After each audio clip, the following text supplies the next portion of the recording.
Welcome to Burlap Teachers. Enjoy the video. You start by opening Chrome, desktop, or mobile, and going straight to History. Press Ctrl+H on Windows or Linux, CMD+Y on a Mac, or tap the three dots, then History on mobile. Once done, make sure you're signed into the correct Google account, otherwise you'll only see local entries. This initial step shows the full timeline and date groups, which helps you quickly find recent activity before narrowing results with search or filters. Next, refine what you see by using the search box at the top of History.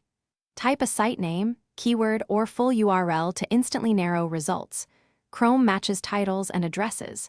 Make sure to scroll. History groups entries by day and week, so expand the right group to find older visits.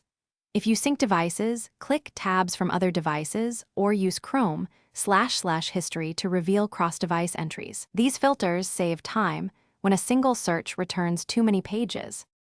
Finally, manage or troubleshoot what you found.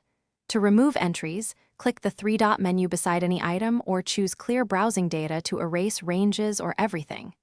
If expected pages are missing, check that sync is enabled, you're signed into the right account, and you didn't browse in incognito. That mode doesn't save history. If problems persist, visit Google My Activity to inspect synced logs. One tip: restart Chrome after changing sync settings, then recheck history to force a refresh.